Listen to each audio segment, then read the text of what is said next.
Hello students, today I am going to teach you Robert Browning, and Robert Browning was born in 1812 and died in 1889.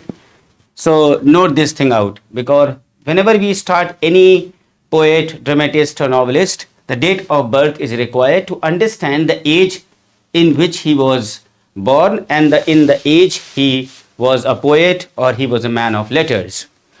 We all know, students, that Robert Browning was a great philosopher. He was a great philosopher and, yes, a great poet who was born on 7th May 1812. Yes, he was the only son of a clerk in the Bank of England. A very, very highly gifted intellectual man of very fine character. And I'm talking about the father, who was a clerk. And his father was a man who recognized his son's genius, means Robert Browning's genius, and thereby encouraged him, motivated him to dedicate himself to literature. The poet's parents were dissenters. Parents जो थे क्या थे? Were dissenters.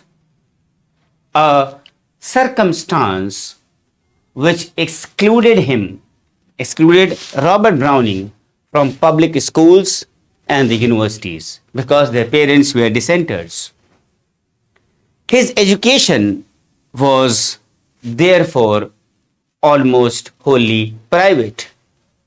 But in spite the education was private, it was thoroughly classical.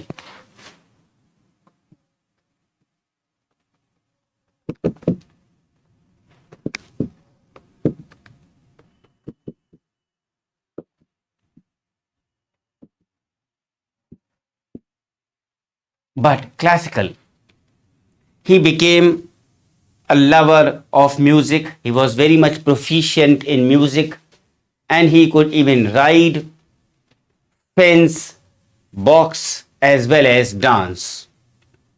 In 1384,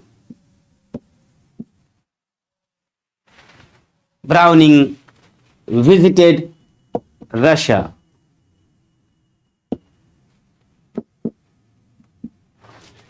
He visited Russia riding some 1500 miles during the tour from his place to Russia. And during his first visit to Italy in 1838, this was the first visit to Italy, he came under the influence of Venice, a beautiful city, an influence which was to prove a very permanent thing in his mind, in his subconscious. Moreover, an interest in the poems of Elizabeth Barrett ripened into love slowly and steadily, and as her father refused consent to their union, means the father of Elizabeth Barrett was not ready to give them permission of their union. So what happened? Robert Browning and Elizabeth Barrett, they married secretly in September 1846. Date I am not knowing. 1846. Browning and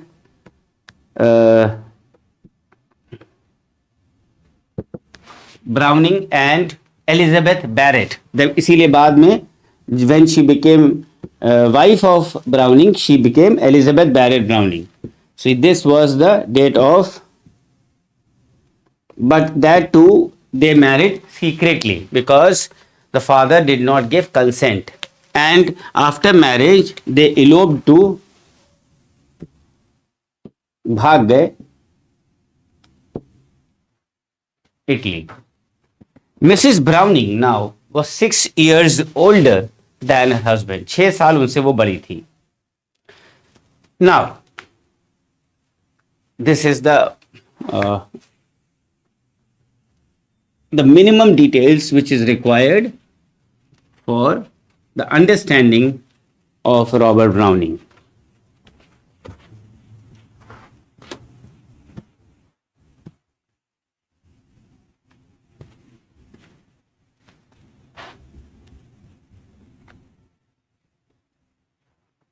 Fine. I hope you must have understood well the beginning. Now, the period following his marriage was the happiest and even most fruitful. If we take the viewpoint or the point of view as poetry is concerned in Browning's life, means कि शादी करने के बाद he was very happy and it was very fruitful as far as poetry is concerned. Why? Because his genius, his intellect, his creativity gave a passage. It blossomed out under the influence of happy love, happy reunion, and even you can say the Italian climate and Italian art. It was the totality that blossomed Robert Browning's intellectual powers and creative genius in poetry. The couple, Browning and his wife Elizabeth Barrett Browning, they stayed on in Italy till Mrs. Barrett Browning's death in 1861. So देखिए शादी कब हुई थी 1846 में और death हो गई 1861 में. So बहुत ज़्यादा दिन 16 साल ही रह पाए साथ में 16-17 साल. So her death was actually a great blow, a great shock to Robert Browning. But Browning always disliked the display of sentiment. He never liked to show his sentiments out to the world. So he returned to London and devoted himself to the education of his son. We all know that yes, time is the best healer, is the great healer, which ultimately softened his grief, and Browning became so constant and a literary figure in the London society that Tennyson ने बहुत ही witty और sarcastically कहा है एक बार sentence में coat and quote में browning के लिए टेनिसन ने Browning will die in a white tie. बहुत ही sarcastically कहा है that Browning will die in a white tie. So public recognition actually came very late to Browning. In 1860, his publisher sold not a single copy of his poems in 6 months. 6 महीने तक उसके publisher ने एक भी copy नहीं बेच पाए. But in 1871, means 11 years after, 1400 copies of Prince Hohenstiel were sold within 5 days of its publication. And in 1889, when Browning has gone to the visit to Italy, where his son had settled as an artist, वहाँ पे वो चला गया. And in November, he was taken ill and died at Venice. So Browning's poetic career may be roughly divided into, 6 periods.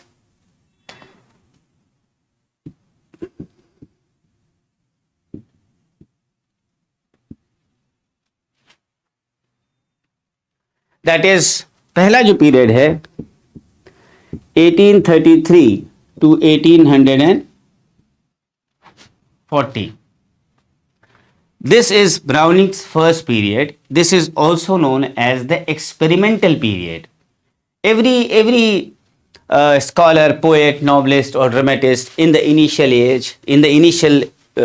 years when they are developing, उसको हमेशा experimental period ही कहा जाता है. And usually a poet begins with short pieces, with short lyrics before writing long narrative poems, big epical poems. But Browning is known to have reversed the process and began with 3 long poems. Generally क्या होता है, that the experimental period वो होता है when the people write small poems and then in the mature period they write big poems. But with Browning it was just the opposite, that he wrote 3 poems which was big enough. It was not a small lyric. And what are those poems? Pauline, Paracelsus and Sordello. Pauline, Paracelsus and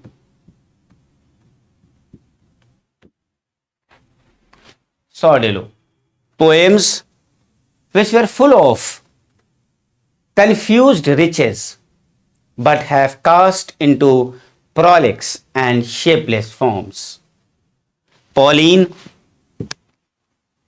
is basically a fragment of a confession made by a young man to Pauline, his constant love and friend, conveying an impression of youth, full excesses and glaring infidelities to her. And in the poem, you will find P.B. Shelley's influence is noticeable while Robert Browning is describing the nature's descriptions. And these poems foreshadow Browning's interest in something which occupied his attention till the end, means the history of the soul. And each of these poems is a study of the development of the soul, or that part of man which thinks, which feels and even desires. So I hope you have understood the first period very well. Though it was experimental, but he wrote in the reverse form big poems like Pauline, Paracelsus and Sordello. Now, the second period is from 1840 to 1849.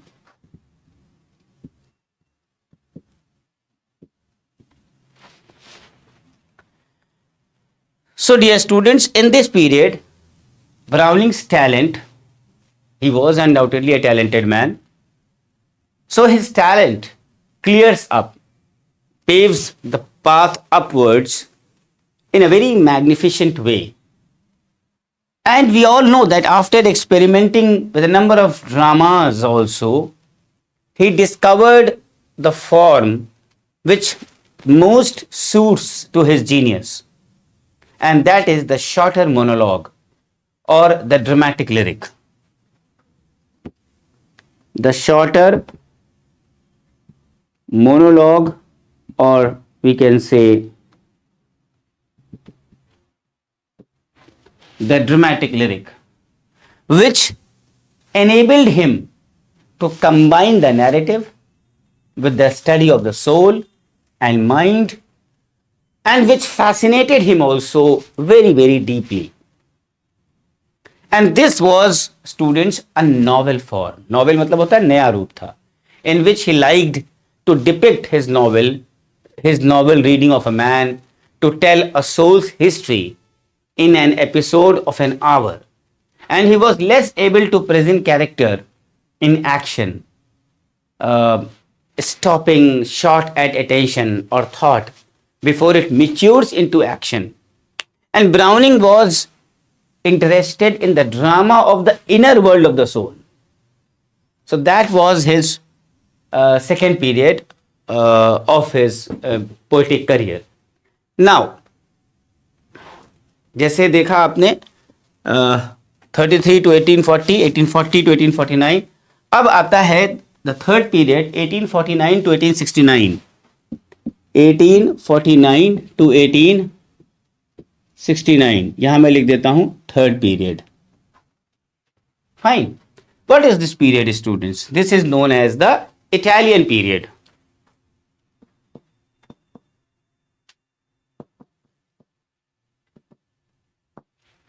This is known as the Italian period, which may also be called as the golden period, the golden age of his genius and even happiness.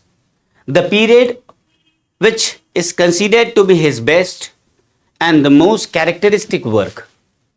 The poems of this period will never ever going to lose their appeal. And by this time, Browning has achieved maturity in intellectual power, in imaginative power, and with the varied and the variegated experiences of life and the artistic culture in Italy, which he was all blended in his character. And again, in his poems of this period, he attains a plain dignity. He attains a great solemnity of style. Love, art, religion, men and women, are invested with a lot of color, with a lot of music, and even romance. He has achieved a very happy blending of the artistic and the emotional elements with the intellectual as well as the philosophical. And the balance of all these things could not be maintained afterwards. So this was the the third period. Now if I talk about, students, the fourth period, I talk about balance in the third. So this balance begins to slant towards the predominance of the intellectual side of his genius in the fourth phase of his career, that is 69 to 79. 1869 to 1879. Now, his manner is changing here. His manner is changing there, is less of the old directness and more of intellectual casualty and dialectic. Browning, now the thinker, attracts admiration. But we regret the decline of the artist. Much of the period of this work could have been better done in prose. And the style becomes more conventional with objections, with replies, and even retorts. Fine. So this was the fourth period. Now, comes the fifth period, that is 1879 to 1887.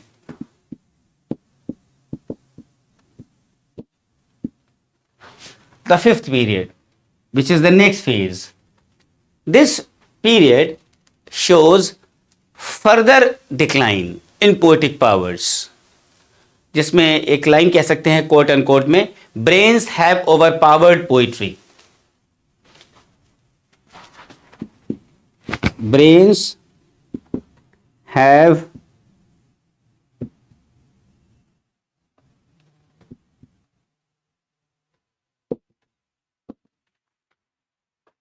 overpowered poetry.